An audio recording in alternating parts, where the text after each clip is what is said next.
Hi everybody, welcome to Life Restored, and I would like to share with you a few thoughts today uh, on the subject, how shall we live in times like these? And as we all know that we are in the midst of a global pandemic and the news is full of death rate. Every day people are comparing how many people have died, and anxiety, fear and worry, these are the main themes that people are full of worries and fears and don't know what to do. Everyone is waiting for something good to happen. As Christians, how shall we live in times like this? Do we panic? Do we despair? Do we worry? What does the Bible say? Is there anything in the Bible that we can actually look to that would help us? I've been looking at the book of Isaiah chapter 6, and I would like to read that and then encourage you and share a few thoughts with you. It's in Isaiah 6, starting from verse 1. It goes like this. In the year that King Uzziah died, I saw the Lord sitting upon a throne, high and lifted up, and the train of his robe filled the temple. Above him stood the seraphim. Each had 6 wings. With 2 he covered his face, and with 2 he covered his feet, and with 2 he flew.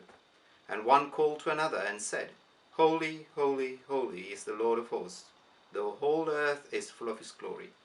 And the foundations of the thresholds shook at the voice of him who called. And the house was filled with smoke. And I said, Woe is me, for I am lost.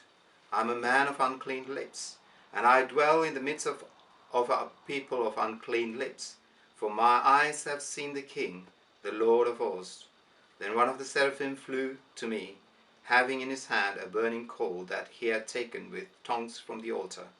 And he touched my mouth and said, Behold, this has touched your lips. Your guilt is taken away, and your sin atoned for. I'd like to share 4 points from this passage. We see that in this passage that when Isaiah was in God's presence, the time was King Uzziah had passed away. He ruled over Judah for 50 years, and it was a peaceful time. Now the peaceful king has passed away, and there was anxiety and worry, and Isaiah was in the midst of it. But it's not the same as where we are today, but there is something for us to learn from this. When he saw the earthly king passed away, his eyes were opened, and then he saw the heavenly king still on the throne. As Christians, we must remember and take courage in that the King of the universe, the God of all creation, he is still on the throne. There's nothing that could happen to us in this world that would make God jump out of his throne and say, oh, I better do something about this. No, nothing takes God by surprise. For he is the King of Kings, Alpha and Omega, first and the last, beginning and the end. He knows everything, and he is still in control. So that should bring us hope, so that we must learn to fix our eyes first and foremost on the supernatural, see beyond what's going on the earthly realm, and that would bring us hope. The second thing we see here is, when Isaiah was in God's presence, he saw the atmosphere was filled with worship. The angels were worshipping God. That's what we must do in times like this. Rather than despairing, rather than worrying, we need to turn to God in worship. It's because God deserves our worship. We shouldn't be coming to God in our worship with an agenda that is focused on us. Very often what we see, people when they come to worship God, they worship God for what he does for them. We do not worship God for what he can do for us. We worship God for who he is.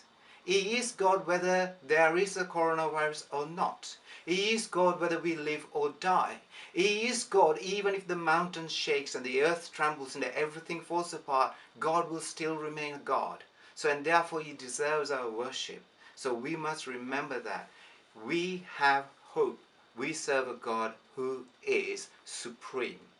The third thing that we see in this passage is that when Isaiah saw God on the throne, he saw himself. He actually saw his real status. He recognized that he lived among a sinful people, and he recognized that he himself too sinful.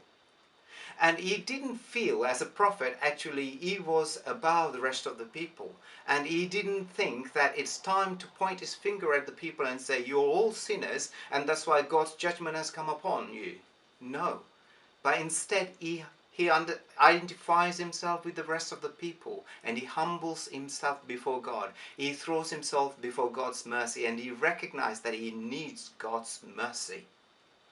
And that's what we must remember. In all times, we must have an attitude of humility, not an attitude of judgment, not attitude of feeling superior, but we must always come to God in humility, in worship.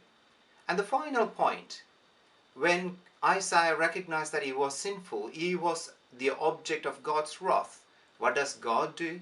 Instead of judging him, instead of throwing Isaiah on the altar to be burnt with the fire, what does God do? Instead, he does the opposite. He sends the angel, he comes to him, and he takes the coal and touches his lips, and his sins forgiven, and is made righteous to stand before God. What we read here is something that's amazing and beautiful about the God of the Bible. That is, even in the midst of judgment, God shows mercy. God is in the business of restoring people. God is in the business of not condemning people, but rather drawing them unto himself. He is a God of second chance. So we must remember when we come to prayer in these times like this, that God is supreme and he is still on the throne. That we must give him the worship that's due to him, not because of what we want from him, but because of who he is. Thirdly, we must come in humility, recognizing our true status. And fourthly, we must understand that God is merciful. He is more than willing to restore and release. May God bless you. I pray that you will